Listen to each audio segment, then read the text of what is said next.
Olá pessoal, bem-vindo ao canal Investigação e Lei TV. Se você é novo aqui, inscreva-se no canal. Meu nome é Sandra Di, toda terça e sexta trazendo casos solucionados, casos sem solução e também de desaparecimentos misteriosos. Vamos ao caso de hoje. Esse caso aconteceu em 10 de dezembro de 2013 em Sugarland, no estado do Texas. Thomas Bartlett Whittaker, conhecido como Bart, vou chamá-lo assim. O Bart nasceu em 31 de dezembro de 1979 em Houston, no Texas. Ele era o filho mais velho de Norma Kent Whittaker e Patricia Whittaker, conhecido como Tricia. O pai dele tinha uma construtora e ela tinha sido professora do ensino fundamental. Mas depois que os filhos nasceram, ela resolveu ser dona de casa. Eles tiveram mais um filho chamado Kevin, que nasceu em 19 de março de 1984.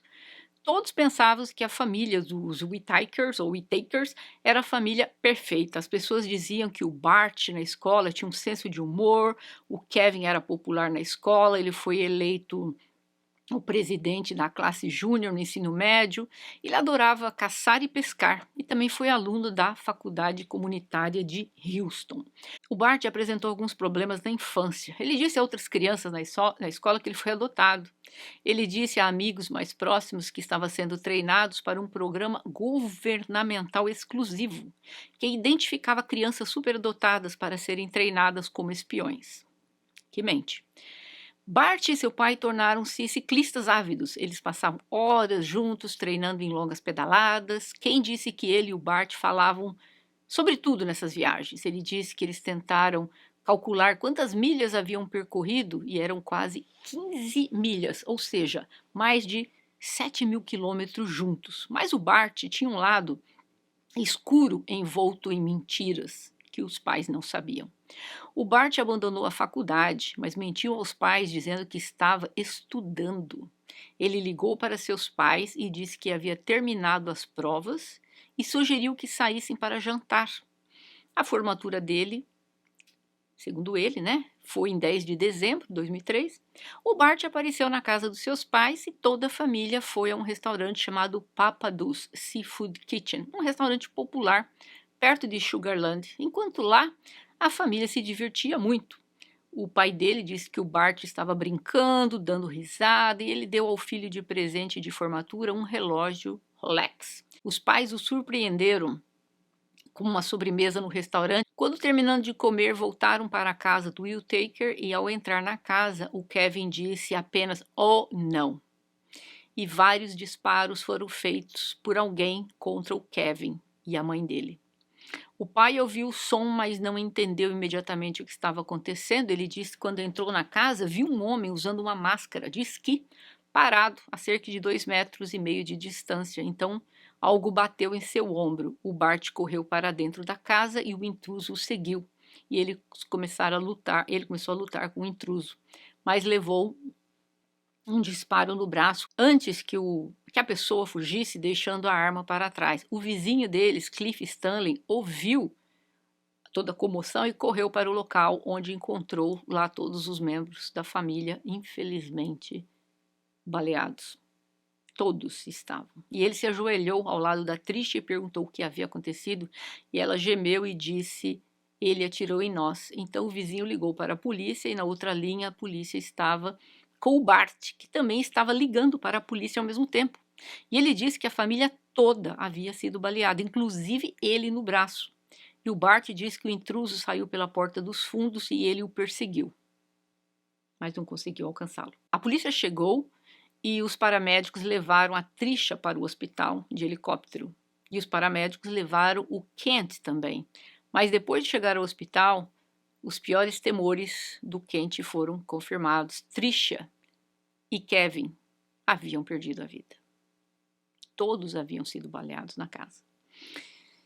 Os ferimentos do Bart não eram tão graves, então ele estava sendo transportado para o hospital de ambulância. O Bart chegou, foi levado para o mesmo quarto que o pai. O Kent teve uma bala que o atingiu no ombro direito e atravessou.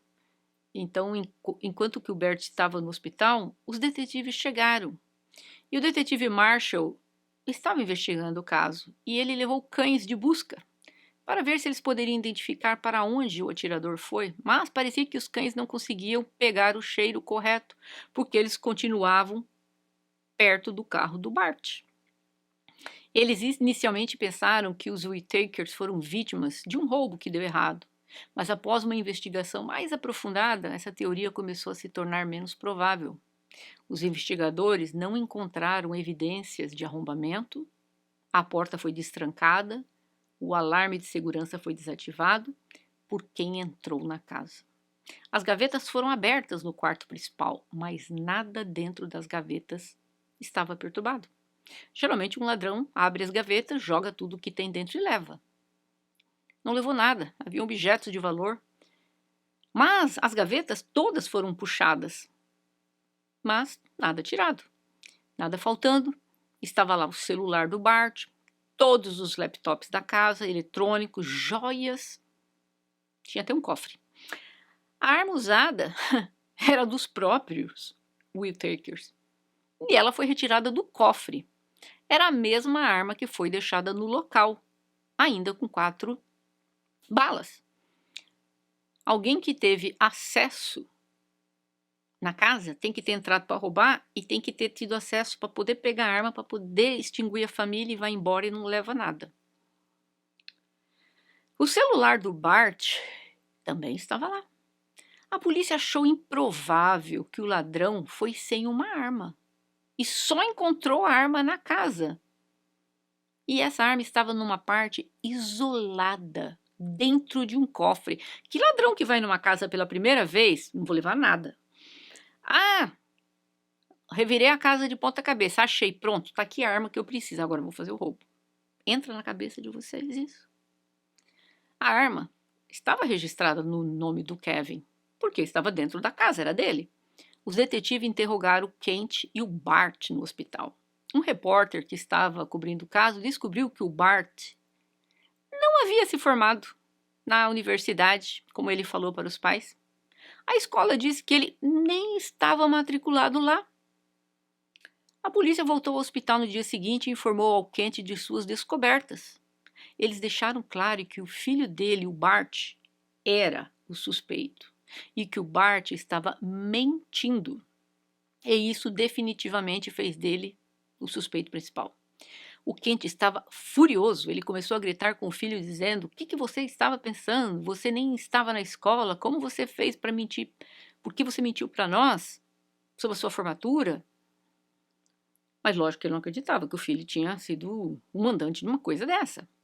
O Bart deu desculpas para o pai, que ele estava muito ocupado no trabalho, ele não tinha tempo suficiente para ir para a escola, ele disse que ele não queria decepcionar a família, ele planejava compensar aquelas aulas no semestre seguinte, mas ele não estava nem listado naquela universidade. Ele estava falando ainda tipo, não, eu não me formei e tal, mas eu tô para me formar agora. Mentira, não tinha nada.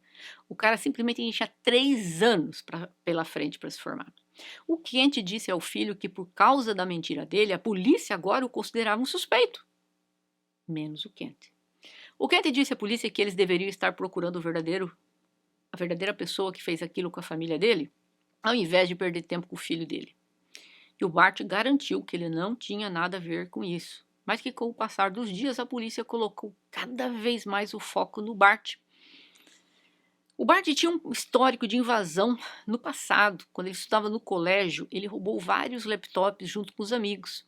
E ele foi expulso da escola, e os pais enviaram ele até para uma escola cristã particular.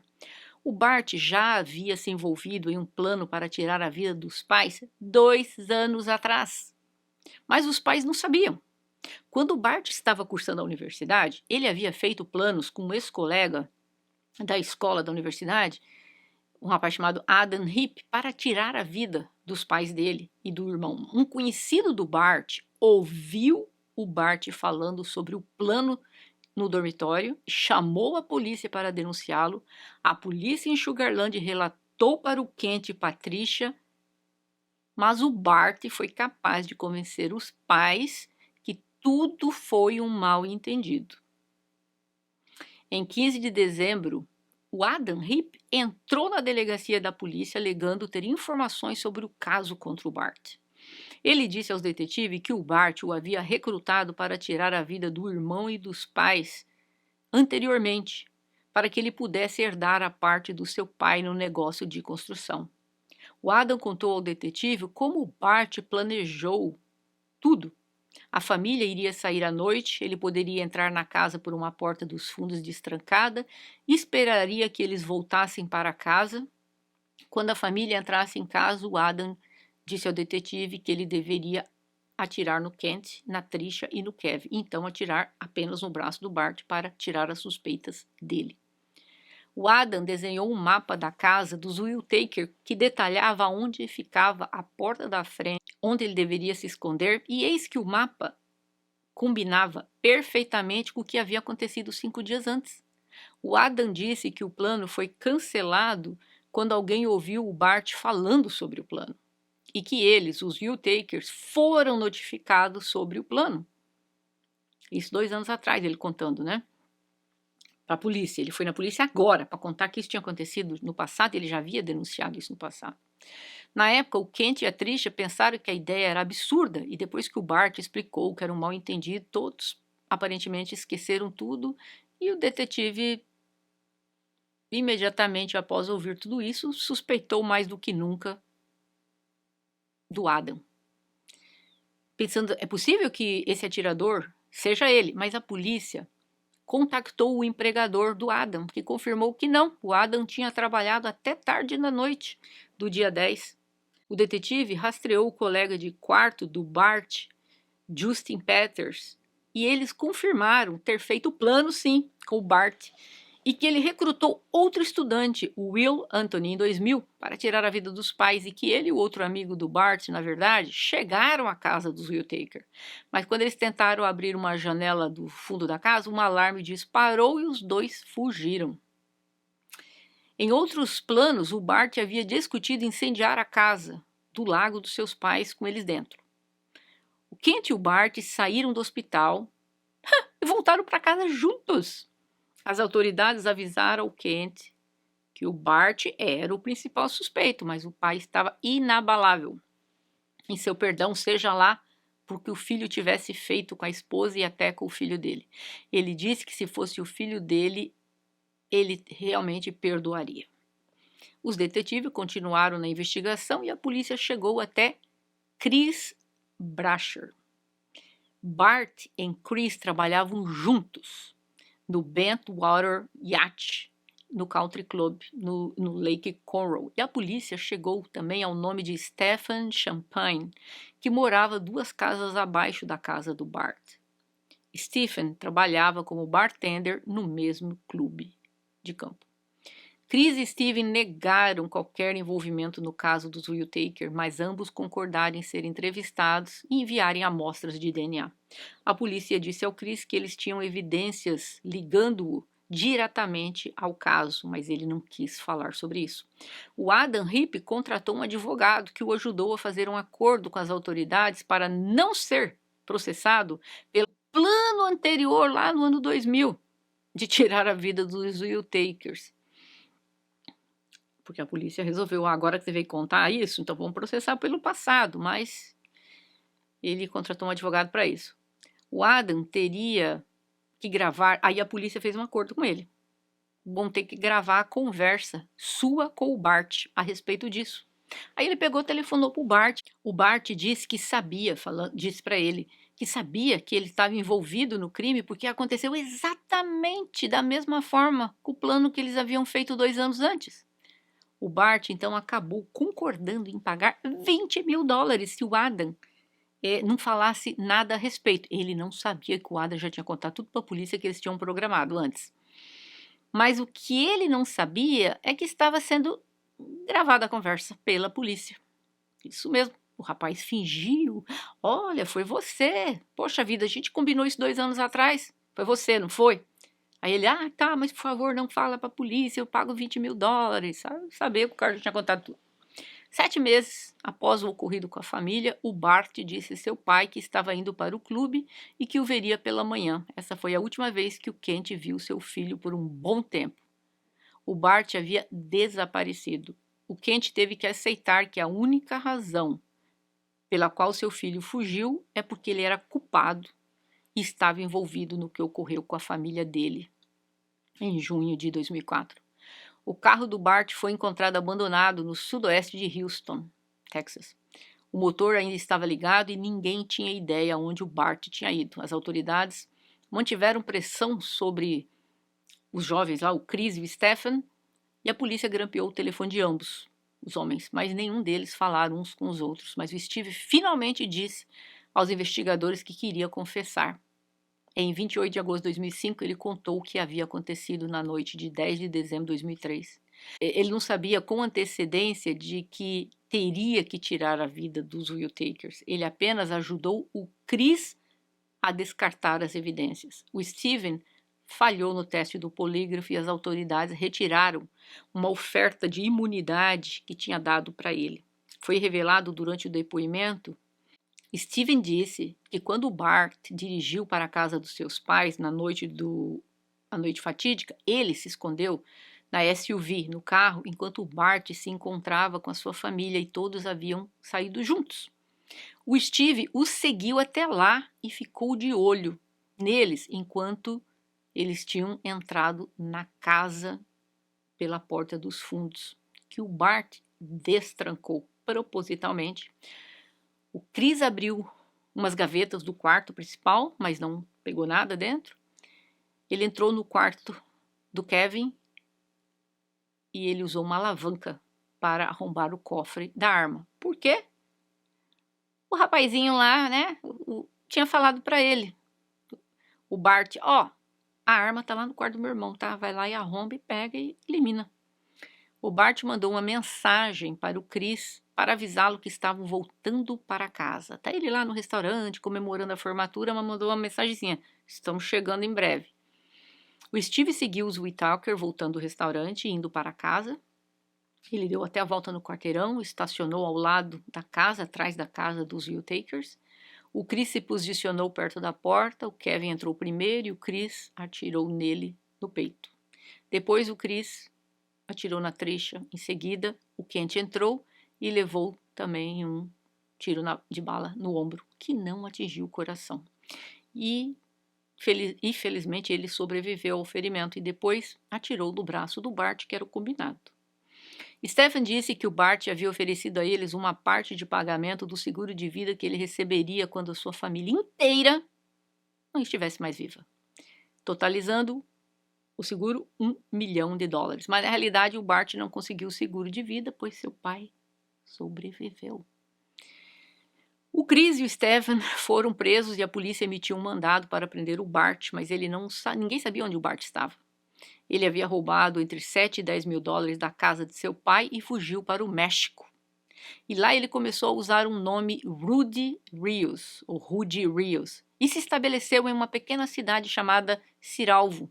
Ele disse às pessoas da cidade que ele era um ex-militar, que foi baleado durante o destacamento, disse que ele foi embora porque não queria voltar a participar das guerras. Ele disse que esteve no Afeganistão, disse que houve um ataque surpresa contra o seu grupo pelos afegãos e a maior parte do seu grupo perdeu a vida.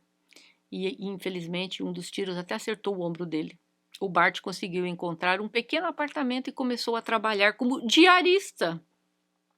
Não foi fácil passar desapercebido, já que é incomum ver um americano morando em uma pequena cidade mexicana trabalhando de diarista. O Bart começou a frequentar uma igreja local, onde conheceu uma garota que tocava violão lá chamada Cindy Salinas. Ela achava que o Bart era atraente, os dois começaram a namorar, e quando a Cindy apresentou-o para sua família, eles gostaram imediatamente do Bart.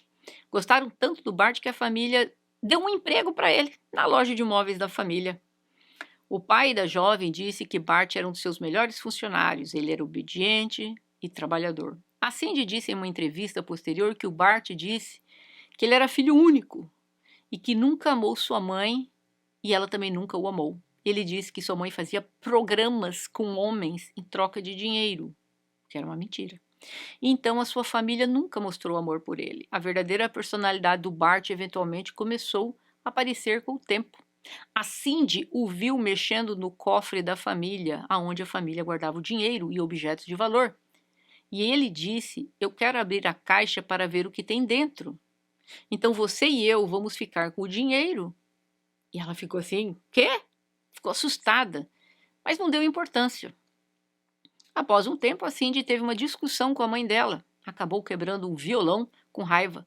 Quando ela contou ao Bart, ele disse: "Não fique com raiva de seus pais. Se você quiser, podemos tirar a vida deles." A Cindy disse que estava com medo do Bart depois disso. E dia 14 de setembro de 2005, o detetive Slaughter recebeu uma ligação de um homem que mais tarde se revelaria a sua verdadeira identidade. O Rudy Rios. Ele disse que havia trabalhado com o Bart no clube de campo. E um dia, quando o Bart mencionou que estava sendo pressionado pela polícia, o Rudy se ofereceu para ajudá-lo a entrar no México. O Bart pagou a ele $3.000 para levá-lo até o México. E ele deixou a identidade dele, do verdadeiro Rudy que seja, com quem? Com o Bart. Então, as autoridades começaram a oferecer uma recompensa por informações sobre o paradeiro do Bart. Então, o Rudy, quando ele viu isso, ele falou: eu vou denunciar, vou receber esse dinheiro também, né? E foi o que ele fez. Ele recebeu uma recompensa de $10.000 porque ele denunciou o cara que ele próprio ajudou a entrar no país ilegalmente, no México. Em 22 de setembro de 2005, o Bart foi preso no México. Após 2 anos, o promotor público anunciou que estaria pedindo a pena capital para o Bart. O Bart, 1 ano depois, mandou um cartão de Natal para o promotor dizendo: "Feliz Natal para você e sua família. Eu manterei sua família em mente." O promotor entendeu que isso era uma ameaça velada contra a família dele. Quando o julgamento começou em março de 2007, ele foi considerado culpado, recebeu a sentença da pena capital. Durante o testemunho do Ken, uma ligação gravada entre ele e o Bart foi reproduzida para o júri. Na ligação, o Bart está zangado por não ter sido oferecido a ele um acordo judicial que incluía elegibilidade para a liberdade condicional. Ele também expressou raiva pelo seu advogado ter enviado um assistente dele à sua audiência no tribunal, dizendo a seu pai que não estamos pagando por assistência de assistentes. E que ele disse que ele seria condenado à prisão perpétua com esses homens. E disse para o pai dele: "Você tem que me arrumar um advogado melhor." E o pai dele ainda acreditando na inocência dele. E um dos recursos, obviamente, a polícia provou que foi o filho dele, mas ele não acreditava. Eles fizeram um recurso. E esse recurso foi negado porque foi baseado na conduta do Bart quando mandou um cartão de Natal ao promotor. Sabe aquele vou manter sua família em mente? A meio que o promotor disse, o Bart havia falado para o promotor: "Meu cartão era simplesmente para desejar Feliz Natal. Eu sei que você está apenas fazendo o seu trabalho e eu não tenho motivos para odiá-lo." O promotor respondeu: "Você não tinha motivos para odiar a sua família, mas decidiu eliminá-los de qualquer forma." Os psicólogos fizeram uma avaliação psicológica do Bart e disseram que o Bart tem um autoconceito irracional atormentado e uma autoidentidade pessoal desde a infância, mas ele tem uma fronteira tênue entre a realidade e a fantasia. Ele sofria de ansiedade social e tinha problemas com expressões de afeto. O relatório diz que ele era mais feminino em seu interesse em falar, gostar de fazer compras e se enfeitar mais do que esportes e atividades ao ar livre. O Bart sentiu que havia muita pressão para ele ser quem ele não era. O Kevin, por outro lado, era um rapaz atlético, o irmão dele parecia se esforçar na vida, e o Bart se ressentia do seu irmão por ser o que ele não era. Ele achava que o irmão dele era a versão perfeita e que ele poderia agir como Kevin e ser do jeito que seus pais queriam que ele fosse. Acontece que o Bart não se encaixava junto com a sua família. O Bart começou a acreditar que ele precisava eliminar a sua família. Kent fez um último esforço para salvar a vida do seu filho, escrevendo para o Conselho de Indultos e Liberdade Condicional do Estado do Texas, pedindo-lhe para não aplicarem a pena capital ao filho. Os membros do Conselho de Indultos e Liberdade Condicional do Estado do Texas votaram unanimemente para comutar a sentença do Bart para vida sem liberdade, prisão perpétua sem liberdade condicional. Então, da pena capital foi convertida para prisão perpétua sem liberdade condicional. Ele escreveu um livro, em 2017, ele foi acusado de escrever um livro e vendê-lo. E por causa desse livro, estava disponível, foi até vendido e estava como esgotado. Enfim, o infeliz ainda me escreve um livro. Eu gostaria de ouvir de vocês, o que vocês acham de um pai como esse? Tudo bem, o pai não acreditou até o último minuto que o filho foi capaz, mas peraí, 2 anos antes, a polícia chegou e falou, olha, o teu filho e esses rapazes querem eliminá-lo. E ele não acredita? Não faz nada? Errou ali já. E depois ainda o filho vem e faz tudo igualzinho tinha programado e o pai ainda disse, não, não foi meu filho. A gente tem pai que é cego. Mas enfim, o pai reconheceu que foi o filho que cometeu, mas já o perdoou, visita o filho na prisão. Esse é um problema dele. Mas eu gostaria de ouvir de vocês. Se vocês fossem pais de alguém que cometeu algo isso, ou mães de alguém que cometeu isso, vocês perdoariam o filho de vocês? Eu gostaria de ouvir. Eu acho que ele está no lugar que ele merece. Eu acho que a prisão, eu sou a favor da pena capital em alguns casos, mas eu acho que às vezes a prisão perpétua é melhor que a pena capital. A pena capital, injeçãozinha, partiu daqui para o inferno. Não. Melhor passar ali 365 dias por ano até o último dia da sua vida dentro de um quadrado sem ver a luz do sol. Eu acho que isso é punição às vezes maior que a pena capital, mas eu gostaria de ouvir de vocês. O que vocês fariam num caso como esse? E nos vemos em breve. Até mais.